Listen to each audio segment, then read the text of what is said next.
नमः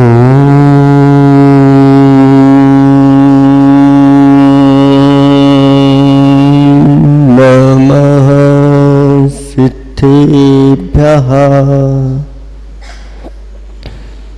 ॐ नमः सिद्धेभ्यः।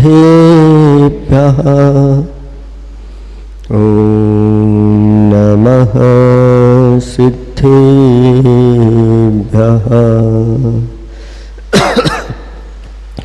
निर्मल जल सामान्य है जिनका, चंदन से है देव वचन।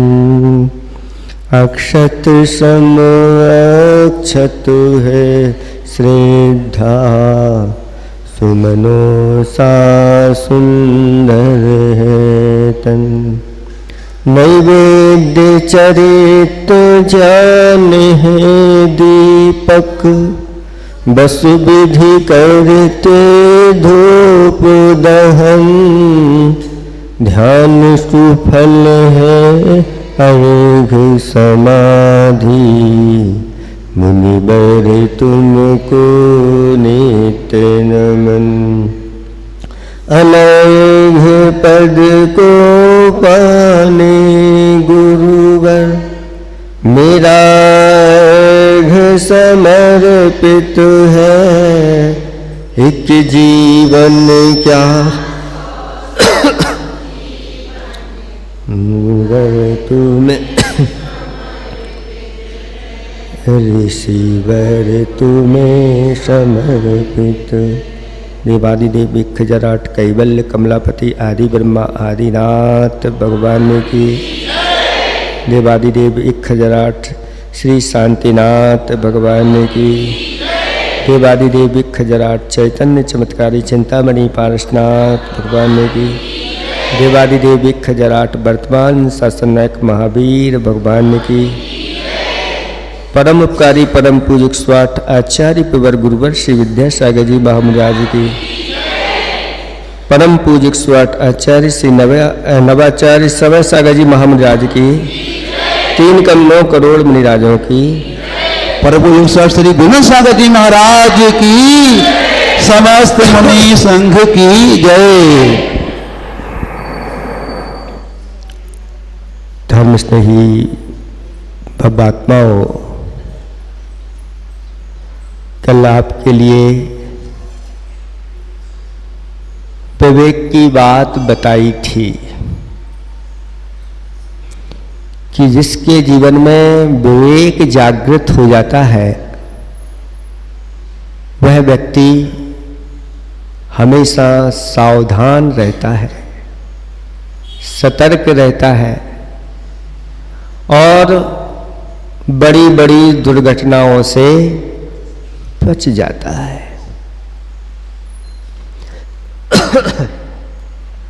जब गाड़ी चलाते हैं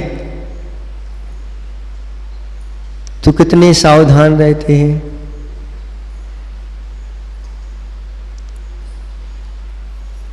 कहीं आगे भी देखते हैं और पीछे भी देखते हैं, बाजू में भी देखते हैं, कहीं से कोई हमारी गाड़ी सुरक्षित मंजिल तक पहुंच जाए। ऐसी ही हमें ये गाड़ी मिली है। ये मनुष्य रूपी एक गाड़ी है जिसको हमें मंजिल तक पहुंचाना है। कौन सी मंजिल है? तो 4 मंजिल है। एक तो नरक मंजिल है, एक त्रिंच मंजिल है, एक मनुष्य मंजिल है और एक देव मंजिल। अब कौन सी कहां पर कैसी गाड़ी आपकी चल रही है उसी के अनुसार पहुंचते हैं। मनुष्य भाव धारण करके कोई नरक में चले जाते हैं, कोई त्रियंचों में चले जाते हैं, कोई मनुष्य बन जाते हैं, कोई देव बन जाते हैं। ये अपने ऊपर है। हमारा अगर विवेक जागृत है तो फिर नीचे की कोई मंजिल का काम नहीं, सर्वश्रेष्ठ ऊपर की मंजिल में पहुंचा जाएगा। मार्ग पहले हमें सही पकड़ना है।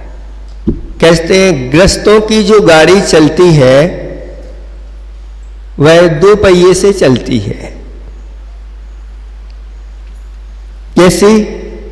एक तो स्त्री वर्ग है और एक पुरुष वर्ग है, और ये दोनों पहिए अगर सुदृढ़ अच्छे हैं, विवेकी हैं, कहते हैं जिस घर के स्त्री और पुरुष विवेकी हैं वहां के पुरुष देव तुल्य हैं और स्त्रियां देवी तुल्य है, और उनका घर मानो सुख की खान है, सुख का आगर स्वर्ग जैसा हो जाता है। और जहां ये विवेक नहीं होता वहां पर यहीं पर ही नरक देखने में आ जाता है। इसलिए नीतिकारों ने बताया कि अपने अपने लक्षणों को पहचान करके और अपने आप को विवेकी बनाना चाहिए। पुरुष के लक्षण बताए। पहला लक्षण बताया पात्रे त्यागी। ये पुरुष पर्याय आप लोगों के लिए मिली है तो पात्रों में आप दान करने वाले बनो, त्यागी बनो। पात्र तो जानते हैं ना किसे कहते हैं? जहां पर अपनी वस्तु का दान करते हैं,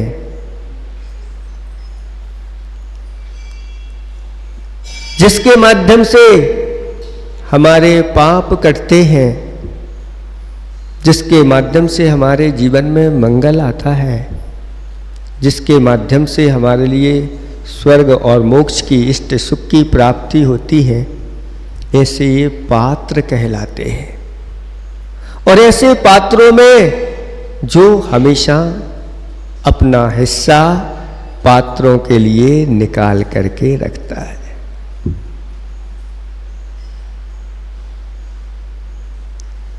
ऐसा उसका एक लक्षण बताया। एक कथा आती है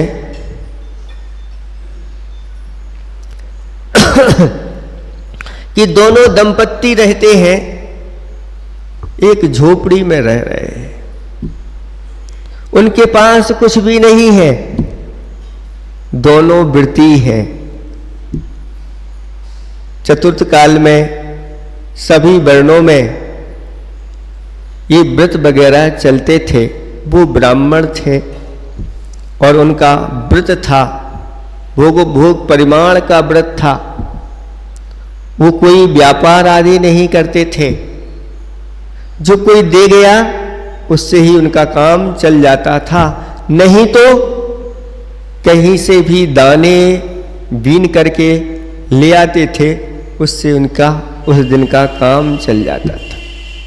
कापोत वृत्ति जानते हैं आप लोग? जैसे कबूतर दाना चुगता है, ऐसे ही खलिहान में जब आपका धान उठ करके चला जाता है और बहुत सारे दाने वहां पर पड़े रहते हैं, जिनने खेती की होगी उन्हें पता होगा। और जो दाने बहुत सारे पड़े होते हैं उन पर किसका अधिकार होता है? कोई भी उनको ले जा सकता है, चाहे पक्षी ले जाए, चाहे कोई बीनने वाले हैं वो इकट्ठा करके ले।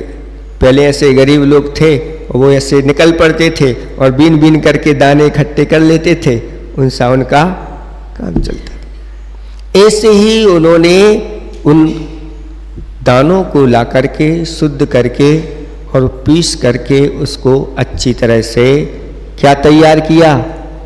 भोजन तैयार किया। और भोजन तैयार करने के बाद उसके 4 हिस्से किए। पहला हिस्सा किसका? दया दान का, गाय की। पहली रोटी किसकी? गाय की। दूसरा हिस्सा स्वामी का, और तीसरा जो घर की मालकिन स्वामी ने उसका। चौथा हिस्सा किसका? अब बताओ, घर में कुछ भी नहीं, सिर्फ भोजन सामग्री है, एक बार भोजन करने वाले दोनों, और कल के लिए कुछ नहीं, जो आज आ गया वही। और इसमें भी कितने हिस्से? 4 हिस्से एक अतिथि के लिए निकाल करके रखा, क्योंकि श्रावक की यही वृत्ति शास्त्रों में कही गई है। जो ऐसा अपना विभाजन करके चलता है, चाहे वह धन का विभाजन हो, चाहे भोजन का विभाजन हो, वह श्रावक पने को प्राप्त हो जाता है। और संयोग ऐसा देखो, भोजन करने के पहले एक मासोपवासी मुनिराज का वहां आगमन हो गया, और जैसे ही महाराज आए इसी कुटिया की ओर, दोनों दंपत्ति ने उनका अच्छी तरह से पड़गाहन करके और उनको नवदा भक्ति के साथ आहार दान देना प्रारंभ कर दिया। जो अतिथि के लिए निकाल के रखा था, ज्यादा हिस्सा नहीं था, दिया तो ऐसा लगा कि अभी तो इनका कुछ हुआ ही नहीं, 25% भी नहीं हो पाया। तो ऐसी स्थिति में विचार किया कि ये मुनिराज क्या पता कितने दिनों से इनका आहार नहीं हुआ, मासोबासी हैं, क्या है। हम लोगों का तो प्रतिदिन होता है, इनका कोई भरोसा नहीं। चतुर्थ काल में 6-6 माह तक के भी उपवास करके मुनिराज आ जाते हैं। तो उसने अपने हिस्से का जो था वो भी शोध करके दे दिया। फिर इसके बाद नंबर आया पत्नी की ओर। जैसे ही देखा तो पत्नी ने कहा, आपकी कृपा से आप तो दियो। मुख्य रूप से तो आगे घर में पुरुष वर्ग होते हैं तो उनको ही आगे किया जाता है, और कहा मेरे हिस्से का भी आप अच्छे से मुनिराज को दे दो, और उनके हिस्से का भी दे दिया, और मुनिराज का पूर्ण निरंतराय आहार हो गया। लेकिन आहार होते ही 5 आश्चर्य वहां पर हो गए। ऊपर से रत्नों की वर्षा हो गई, देव दुंदियां बजने लगी, अहोदान अहोदान ये आ गए। इस प्रकार की होने लगी, पुष्प वृष्टि होने लगी, ऐसी मंद सुगंध वहां पर वायु आदि बहने लगी। और इस दृश्य को देख करके वहीं पर एक यज्ञ चल रहा था, जिस यज्ञ में राजा बहुत स्वर्ण दान कर रहा था। क्या कर रहा था? यज्ञ के शुरुआत में भी स्वर्ण दिए, मध्य में भी देगा और अंत में भी देगा। ऐसा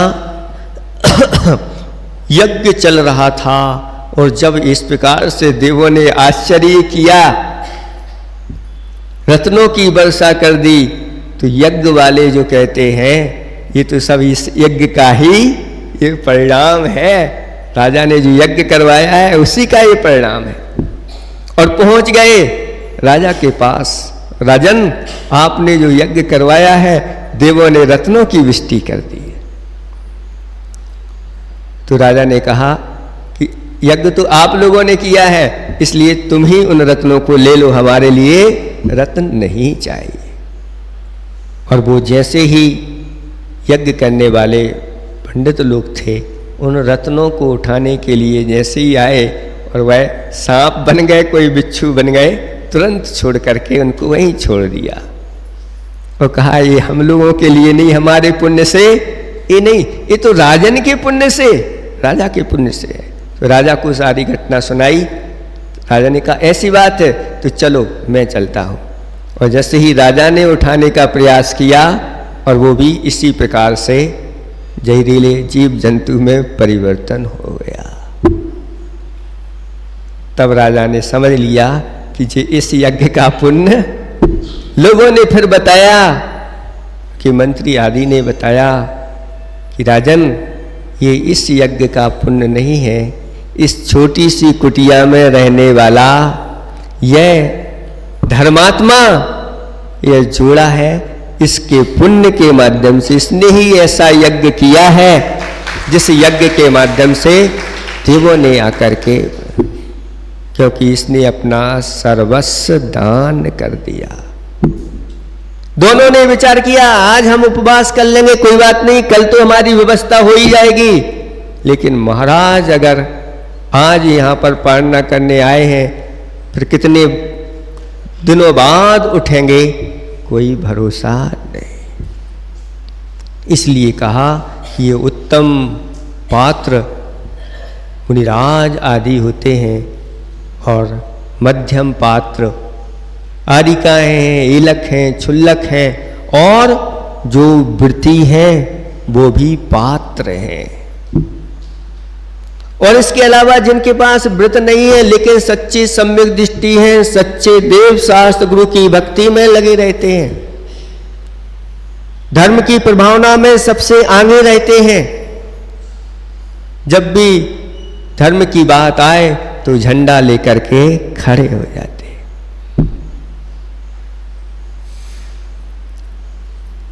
ये धर्म की ध्वजा को संभालने वाले व्यक्ति सामान्य नहीं होते। जो जिनेंद्र भगवान की ये धर्म की ध्वजा लेकर के आगे आगे चलते हैं, एक दिन वह सर्वश्रेष्ठ पदों को प्राप्त करते हैं।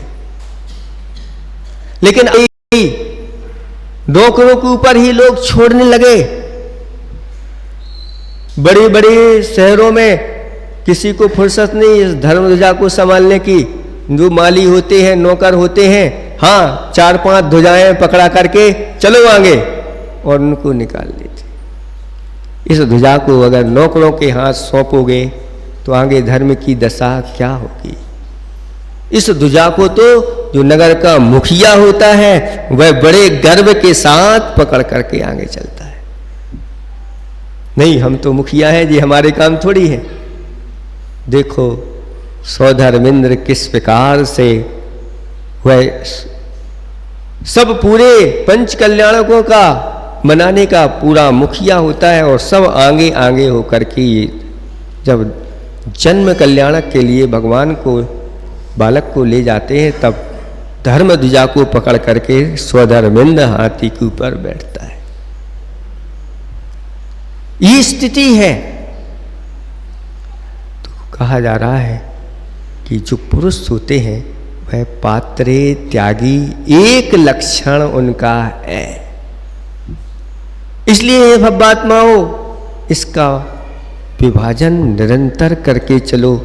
जो ऐसा विभाजन करके चलते हैं, कहते हैं उनके लिए फिर कभी किसी भी भाव में भूखों नहीं मरना पड़ता, उन्हें कुछ कमाना भी नहीं पड़ता, उनके लिए सब कुछ उनके पुण्योदय से प्राप्त होता है। इसलिए आचार्य जी ने एक खाई को बनाया था, रोटी ना मांगो, रोटी बनाना सीखो। रोटी ना मांगो, रोटी बनाना सीखो, खिला के खाओ। रोटी ना मांगो, रोटी बनाना सीखो, खिला के खाओ और फिर जीवन भर अच्छे से खिलखिलाओ। मतलब जो ऐसा करता है उसका पूरा जीवन खिलखिलाता रहता है, महकता रहता है, महिमा बताई गई है।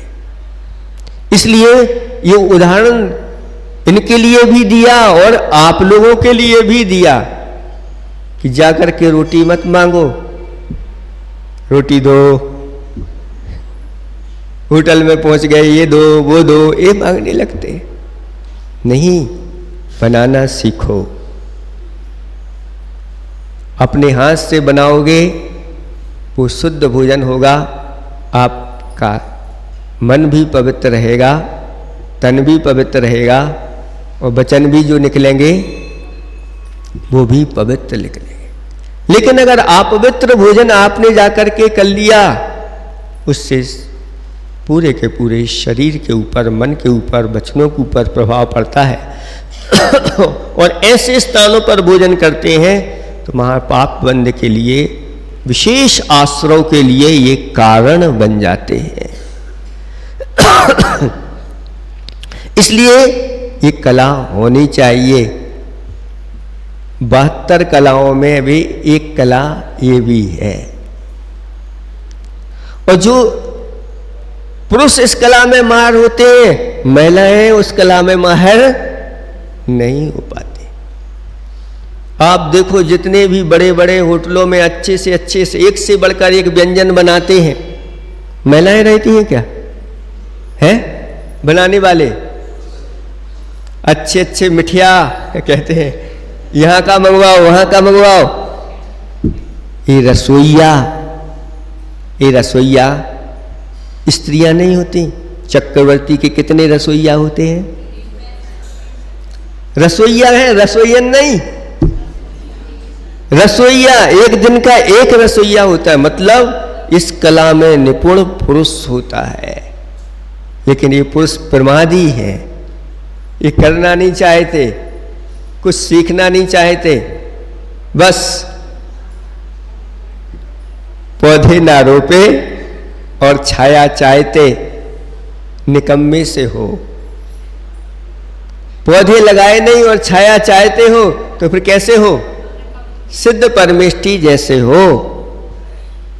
कैसे हो? सिद्ध परमेष्टि। सिद्ध परमेष्टि कैसे होते हैं? अब उन्हें कुछ करने की जरूरत नहीं, बस उनने तो सब कुछ प्राप्त कर लिया,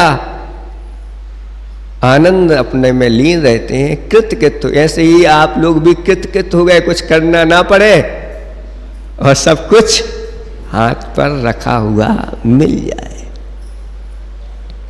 तो ये है एक लक्षण पुरुषों का, पात्रे त्यागी। फिर बताया दूसरा लक्षण गुणे रागी। गुण जानते हैं आप किसे कहते हैं? हमारे आचार्य भगवंतों ने सम्यक दर्शन, सम्यक ज्ञान और सम्यक चारित्र को गुण कहा। इनको धारण करने वाले गुणी कहलाते हैं। और इन गुणों में जो अनुराग रखता है, गुणवानों के प्रति जो अनुराग रखता है, ऐसे सम्यक दृष्टि जीव कहीं भी मिल जाए वह प्रसन्नता को प्राप्त होता है। अणुवृत्ति दिख जाए, ओ इन्होंने तो बहुत बड़ा कार्य कर लिया। महावृत्ति दिख जाए तो कहना ही क्या। ऐसी आनंद की अनुभूति होती है। सुन भर लेते हैं कि हमारे नगर की ओर वह मुनिराज आ रहे हैं, उछलने लगता है, आनंदित होने लगता है। छत्री राजा वगैरह हो, सुन ले किसी ने आकर के खबर दी, आपको कोई खबर दे कि मुनिराज आ रहे हैं, तो आप कहते हैं बहुत अच्छा। लेकिन अगर राजा को खबर मिल जाए कि मुनिराज आ रहे हैं और जिसने खबर दी है बेश कीमती आभूषण, रत्नों के, स्वर्ण के आभूषण तुरंत निकाल करके, लो इतनी आपने हमें अच्छी खबर सुनाई है, ऐसे दे देते। आप किसी का मुख भी मीठा नहीं कराओगे कि भैया इतनी अच्छी खबर सुनाई है कि कम से कम मुख मीठा तो कर लो, आप भोजन करके चले जाओ हमारे यहाँ। कहता है किसी ने करवाया है ऐसा? आज तक नहीं करवाया होगा। कि संस्कार नहीं है, उदार नहीं। जो तराजू तोलने वाले होते हैं इनके पास उदारता नहीं होती। लेकिन किसान के पास आचार्य जी कहते हैं बहुत बड़ी उदारता होती है। किसान के घर में पहुंच जाओ तो अगर उसके यहाँ दूध होगा तो दूध रख देगा, फल होगा तो फल रख देंगे, अगर गुड़ होता तो गुड़ की परियां रख देंगे, लो खाओ। किसी फलों के बगीचे में आ गए तो फल के बगीचे के फल भर भर कर रख देते। एक बार आचार्य भगवंत का एक जगह से व्यवहार हो गया था, वो शाम को जितना उसने दूध निकाला वो पूरी बाल्टी भर करके लो गुरुदेव पियो।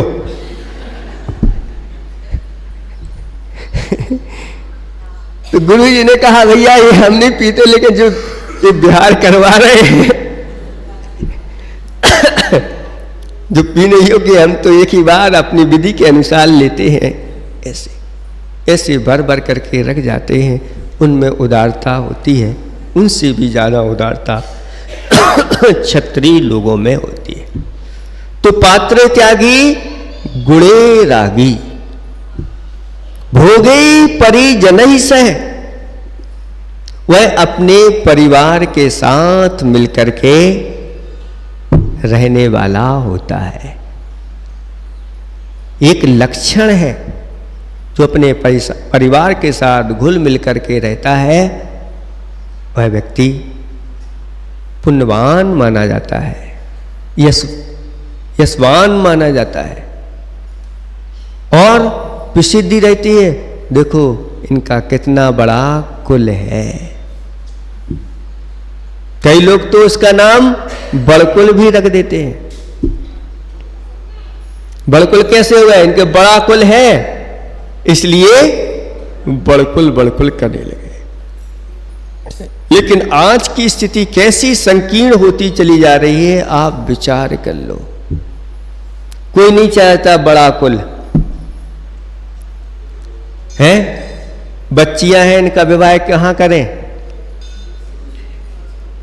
है बड़े कुल में नहीं। क्या करेगी बच्ची? कौन कौन की सेवा करेगी? जो कहीं अकेला रह रहा हो, नौकरी कर रहा हो, जॉब कर रहा हो, बस ऐसे ढूंढते हैं। क्योंकि ये कली काल है, कली काल की सोच इसी प्रकार की होती चली जा रही है। बड़ा कुल पुण्यवानों को मिलता है, और जिनके घर में ना कोई ना सास है, ना ससुर है, ना कोई जीवर है, मतलब और ऐसी जगह आपका विवाह अगर हो गया तो आप हीन पुण्य वाले कहलाते। इसकी ओर दृष्टि नहीं रहती, लेकिन स्वार्थ है, मुझे कुछ करना ना पड़े। और ऐसी फिर दुनिया की आपत्ति आती है उनके ऊपर, सब बाद में समझ में आता है। शुरुआत की होड़ अलग रहती है।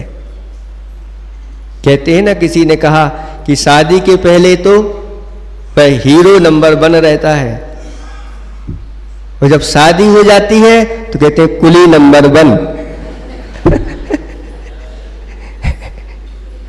बाद में कुली बन करके, हाँ ये भी टांगो, ये भी रखो, ये भी लो, एक सिर पे भी रख लो। ये दशा हो जाती है जिसको नहीं समझ। तो तीसरा लक्षण बताया कि अपने परिवार के साथ ही सुख दुख में हमेशा शामिल होता है, एक दूसरे का वह सहयोग करके चलता है। चौथा लक्षण बताया शास्त्रे बुद्धा, शास्त्रों में जो निपुण होता है, आगम का ज्ञान रखता है, 4 अनुयोगों का ज्ञान रखता है। ज्यादा ज्ञान नहीं हो, लेकिन इतना तो है कि हम अपने जीवन को संभाल सकता है, और अपने जीवन के साथ कोई अगर जुड़ने वाला है उसको भी संभाल लेता है। शास्त्रों का ज्ञान रखता है, अच्छा क्या है, बुरा क्या है, क्या ग्रहण करने योग्य है, क्या छोड़ने योग्य है, क्या करने योग्य है, क्या करने योग्य नहीं है। इस शास्त्रों के ज्ञान से ही होता है। लेकिन जब शास्त्र ज्ञान की बात आती है तो लोग भागने लग जाते हैं, और जब कोई मान लो इस प्रकार की बात होती है सांसारिक, तो बिना बुलाए चले आते हैं। लोग ढूंढ ढूंढ के देखते हैं कि क्या हो रहा है, अरे आपको बुलाए नहीं, आप क्यों? लेकिन जब शास्त्र की बात होती है तो बिरले लोग ही इसका लाभ, सबके पुण्य की बस की बात नहीं है। जिनेंद्र भगवान की वाणी पुण्यवानों को ही प्राप्त होती। कहा है कि संतों की वाणी मोती हुआ करती है, संतों की वाणी मोती हुआ करती है, और उस वाणी को चुगने वाले भव्य जीव रूपी हंस हुआ करते हैं। भव्य जीव रूपी हंस उसका पान करते हैं, और कोई चुगते रहे ये आप मोती, हम प्रभु से, हम गुरु से यही दुआ करते हैं। ये मोती सब नहीं, सबको प्राप्त नहीं होते। आज इस कलिकाल में ये बहुत दुर्लभ है, बहुत सीमित लोग हैं, संख्या बहुत है। इसलिए शास्त्रों में बुद्धा यानी निपुण होना चाहिए। हमारे आचार्य भगवंतों ने हमारे ऊपर बहुत बड़ी कृपा की, और इतना बड़ा शास्त्र का समुद्र है, उस समुद्र में से भी सार निकाल करके आप लोगों को छोटे छोटे ग्रंथ बना करके दे दिया कि अगर इतना भी अगर आत्मसात आपने कर लिया तो आपकी सुरक्षा हो जाएगी। ये 4 लक्षण हैं, और 5वां लक्षण क्या है? पहला लक्षण कौन सा बताया? सुन रहे हैं आप लोग? कहीं मन तो नहीं लगा कि दुकान पे खुली नहीं अभी हमारी?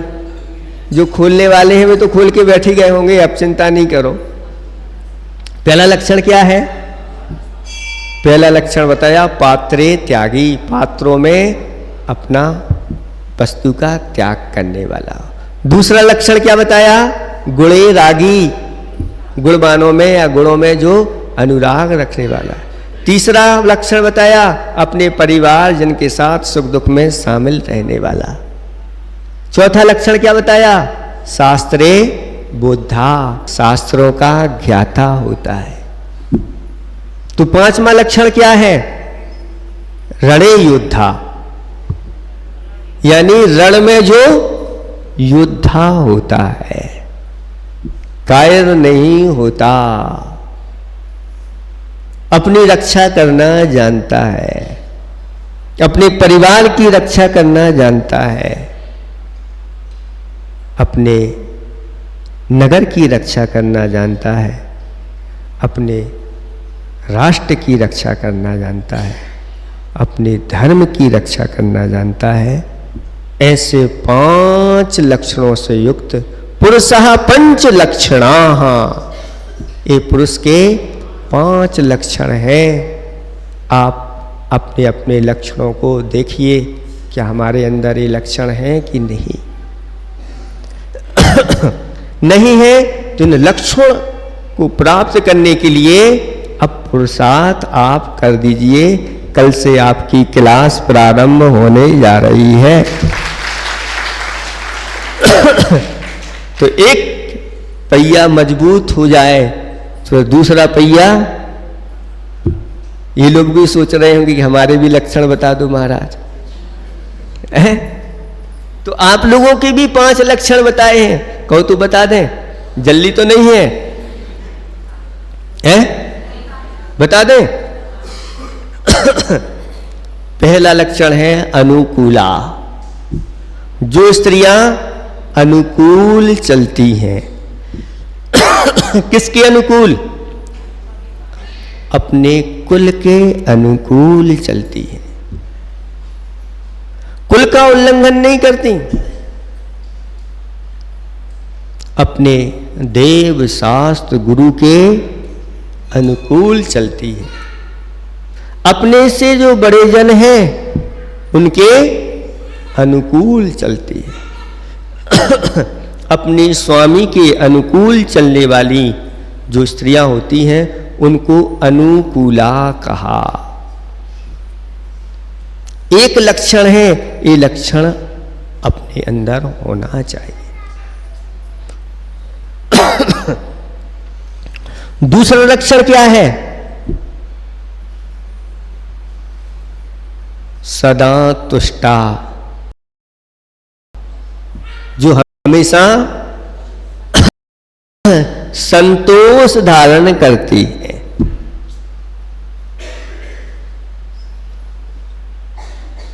ऐसे कोई भी अंदर से वो बात नहीं करती कि जाओ तुम तो जैसे बने कमा के लाओ, चाहे झूठ बोलना पड़े, चाहे हिंसा करना पड़े, चाहे चोरी करना पड़े, कुछ भी करना पड़े, तुम तो कमा के लाओ और हमारी ये पूर्ति करो। समझ लेना, वह सदा तुष्टा नहीं है, सदा संतोष धारण करने वाली नहीं। इस प्रकार से करने से वह अपना तो अहित करती ही है, अपने स्वामी का भी अहित करती है, क्योंकि इसके परिणाम से तो वह दुर्गति के पात्र होंगे। और सच्ची स्त्री वही कहलाती है जो अपने पति को, अपने स्वामी को दुर्गति का पात्र नहीं होने देती, और सदा अच्छी शिक्षा देती है कि जो कुछ न्याय पूर्वक कमा के लाना, और न्याय पूर्वक अगर हम तो रोटी भी खाने को मिले तो भी हमारा जीवन बहुत अच्छा होगा, इहलोक भी अच्छा होगा और परलोक भी अच्छा होगा। ऐसी शिक्षा देने वाली बहुत बिरली होती है। नहीं तो हाओ आप जो कर रहे हैं सहयोग और हम अपनी तरफ से कर रहे हैं, आपकी अनुमोदना होगी तो आप भी उस पाप के भागीदारी बनेंगे। इसलिए सदा तुष्टा, अपने भाग्य से हमें जो मिला है उसको प्राप्त है, उसमें संतोष धारण करो और वर्तमान का अच्छा पुरुषार्थ करो। धर्म पुरुषार्थ करने वाले का हमेशा आगे भाग्य बहुत अच्छा ही होता है। लेकिन आज भाग्य के ऊपर कोई भरोसा नहीं। आजकल बच्चियां जो हैं उन्हें अपने भाग्य के ऊपर कोई भरोसा नहीं। हमारा जहां विवाह होगा वो हमारे लिए खिला पिला पाएगा कि नहीं, हमारी पूर्ति कर पाएगा कि नहीं। इसलिए अपन को क्या करना, अपने पैरों पे खड़े होना, और अपने पैरों पे खड़े होकर के कहाँ, सब कुछ छोड़ करके कुल की सारी मर्यादाओं का उल्लंघन करके आज ये कार्य हो रहे हैं। आप सब जानते हैं, कह कोई कुछ नहीं, अब तो जैसा हो रहा है बस देखो तटस्थ हो करके। सब कुल की मर्यादाओं का उल्लंघन करके आप अपनी बच्चियों से, आप अपनी पत्नियों से दूसरों के यहाँ कुछ नौकरी करा रहे हैं। उच्च कुल वाले इसी कहा था, जो शास्त्रों में वो बात अब सास सही तो होएंगी, लिखा है तो होगी, तो जब महाराज लिखा है तो हम इसको करेंगे, ऐसा कोई नियम नहीं है। हाँ, लेकिन जिनकी बुद्धि बिगड़ जाएगी, जिनका विवेक खो जाएगा, वो ये कार्य करेंगे। बड़े बड़े कुल के लोग जहां पर वैभव की कोई कमी नहीं, सब कुछ है, लेकिन फिर भी वह नौकरी करा रहे हैं, अपनी बेटियों से, अपनी बहनों से, अपनी पत्नियों से नौकरी करा रहे हैं। शास्त्रों में लिखा है, पुरुषों के लिए लिखा है, स्त्रियों के लिए तो नौकरी करने के लिए कहा ही नहीं। उच्च कुल की स्त्रियों के लिए किसी की गुलामी नहीं, किसी की नौकरी नहीं, लेकिन पुरुषों के लिए भी कहा कि अगर करते हैं तो वो उनके लिए अधम है। लेकिन आज इसी को मुख्यता दी जा रही है। अच्छे सेठ लोग होंगे तो कौन का विवाह नहीं हो, धनाढ़ है, सब कुछ है, लेकिन एक 25-50 हजार रुपये की नौकरी करने वाला, ये क्या है? ये कलिकाल की ही विडंबना है। इसलिए घर में एक मुखिया रहता, जब तक हम हैं कहीं जाने की आवश्यकता आपको नहीं। नौकरी अगर कभी करना पड़ती थी, शास्त्रों में जब वर्णन आता है कि महान पाप कर्म का उसका उदय आया, अब घर में कोई नहीं बचा, घर में जो कुछ था सब कुछ चला गया। इस पाप कर्म के उदय से दूसरों के यहाँ जाकर के उसको नौकरी करनी पड़ी। ये पुण्योदय में नहीं होता, ये पापोदय में होता। लेकिन आज उसी को ही लोग पुण्योदय मान रहे हैं। अरे हमारी बेटी की क्या लग गई, नौकरी लग गई। और जिनकी नहीं लगती आ जाते हैं हमारे पास, महाराज इस बिटिया को आशीर्वाद दो। काय के लिए? इसकी एक अच्छी जॉब लग जाए, ऐसा आशीर्वाद। जॉब का अर्थ क्या होता है?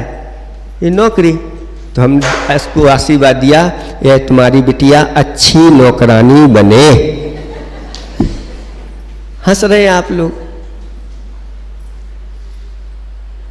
नहीं चाहिए ऐसा आशीर्वाद? चाहिए कि नहीं? आ जाते लेने के लिए। जॉब का अर्थ क्या होता है?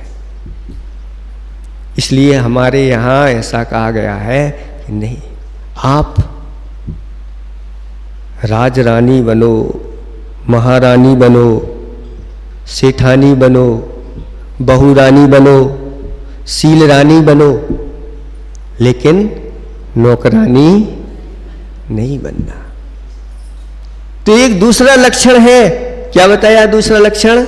अनुकूला सदा तुष्टा, जो अपने जीवन में संतोष धारण करती है। तीसरा लक्षण क्या है? दक्षा, जो गृह विज्ञान की कला में दक्ष होती हैं, कुशल होती हैं। घर किस प्रकार से चलाया जाता है, कम में भी बड़े बड़े काम करते चले जाते हैं, ऐसे कुशल होते हैं। दूरी में एक परिवार है, दौड़ी है, और माता पिताजी चले गए, माता का भी व्रत पूरा है, सब परिवार धार्मिक है, बहन भी व्रत है उसका, और ज्यादा उनके पास नहीं है, लेकिन उनकी व्यवस्था व्यवस्थित होकर के चलते हैं। और व्यवस्थित होकर के 4-4 महीने कुंडलपुर में 5-5, 6-6 महीने रह करके, और पूरा का पूरा परिवार चौका लगाता है। और उनकी व्यवस्था सारी, आप उनके बारे में सोचोगे, समझोगे तो कहोगे क्या बात है। और ऐसी उदारता से आहार करवाते हैं कि जो बड़े बड़े धनाढ्य भी ना करा पाए, ऐसी कुशलता के साथ कार्य करते हैं। वो कहते हैं महाराज हमारी तो ऐसी रिद्धि सिद्धि होती चली जाती है, सब कार्य हमारे उतने में ही बहुत व्यवस्थित सुव्यवस्थित हो जाता है। ये गृह विज्ञान की कला जिसके पास आ जाती है, कम में भी बहुत अच्छी वह कहते हैं। ये गृह विज्ञान, गृह चलाने की कला, पाक कला आदि, ये इनमें निपुण होना चाहिए। प्रत्येक आपकी जो भी बच्ची हैं, बालिकाएं, इन कार्यों में सबसे पहले निपुण किया जाता है। और अगर उसको पढ़ाने के लिए भेज दिया और कुछ नहीं सीखा, तो देख लो बाद में क्या स्थिति होती है। इसलिए इन सबको माँ ही इस प्रकार से संस्कार देकर के इन सबको सिखा देती है, और एक उच्च योग्य नारी बना करके उसको तैयार कर देती है। और वह सभी स्कूल में भी वह प्रशंसा की पात्र होती है, और दूसरे कुल में चली जाती है तो वहां भी प्रशंसा की पात्र होती है। और अगर कोई इन दोनों कुलों को छोड़ करके और अगर गुरुदेव के गुरुकुल में आ जाती है, तो तीनों लोकों में प्रशंसा की पात्र बन जाती है। ये सब गुणों के ऊपर है, विवेक के ऊपर आधारित है। तो पहला लक्षण क्या बताया था? अनुकूला, दूसरा सदा तुष्टा, तीसरा दक्षा, चौथा लक्षण बताया साध्वी। घर में रह करके भी विवाह हो गया तो भी, और विवाह के पहले भी साध्वी कहा, उसको लक्षण दिया। साध्वी का अर्थ होता है जो शीलवान होती है, शील का पालन करती है। ऐसी शीलवान स्त्रियां देवों के द्वारा भी पूज्यता को प्राप्त होती है। लेकिन आज टीवी और मोबाइल और कंप्यूटर के ज़माने में ये सब चीज़ें बहुत दूर होती चली जा रही। सीता ने क्या कहा था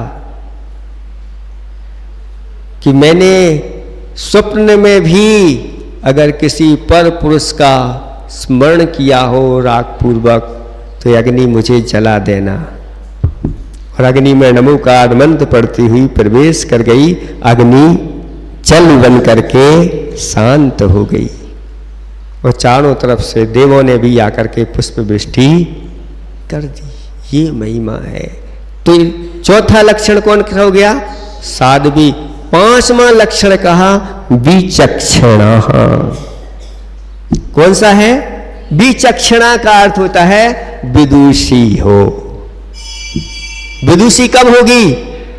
जब अच्छे शास्त्रों में वह रुचि रखती हो और रुचि रख करके अपने आप को वह विद्वान बना देती है। और जहाँ बैठती है वहाँ पर जब धर्म की चर्चा, तत्व की चर्चा, सभी को वह निर्देश देने में भी समर्थ हो जाती है, अपने पूरे परिवार को संभाल देती है।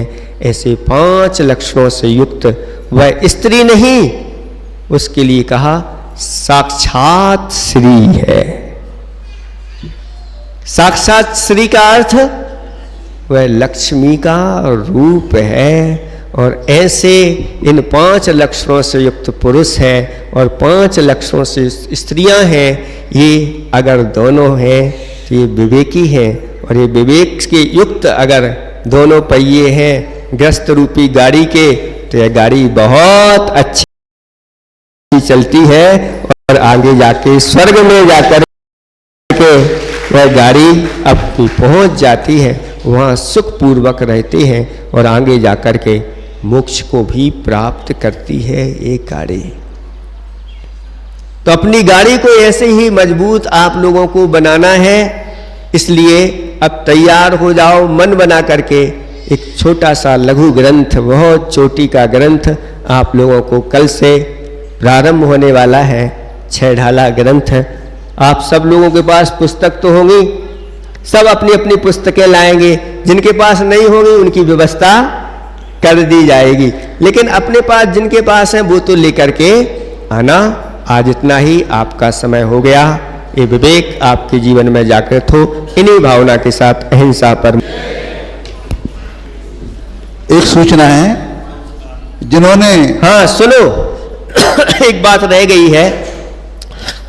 बच्चों के संस्कार की बात है और बहुत जब से हम लोगों का प्रवेश हुआ बच्चों की भावना है हम लोगों के भी संस्कार हों और जल्दी से जल्दी संस्कार हो जाए। कोई बच्चों को बाहर भी जाना, कहीं भी जाना है तो वह संस्कार की बात आई है। और आप लोग अगर चाहते हैं कि अपने बच्चों को संस्कार मिले तो इसके लिए आप लोगों को डेट दे दें क्या? तैयार हो? पहले तो आप लोग तैयार हो, क्योंकि आप अपने बच्चों के संस्कार कराना चाहते हैं कि नहीं? संस्कार से संस्कृति बनती है और संस्कृति से समाज बनती है। और बच्चों को लिए कहा गया है कि 8 वर्ष अंतर्मूर्त के हो गए गर्भ से लेकर के वह बच्चों के लिए मुनिराजों के द्वारा, गुरुओं के द्वारा अष्टमूल गुण संस्कार कराना चाहिए, जिससे वह दुर्गति के पात्र नहीं होते। तो 7.25 वर्ष से लेकर के, और गर्भ के 9 महीने हो तो 8 वर्ष हो जाते हैं। तो वहां से लेकर के जो भी अविवाहित हैं, जिनके ऊपर संस्कार नहीं है, गुरुओं का हाथ नहीं पड़ा है, जिनके ऊपर स्वस्तिक बना करके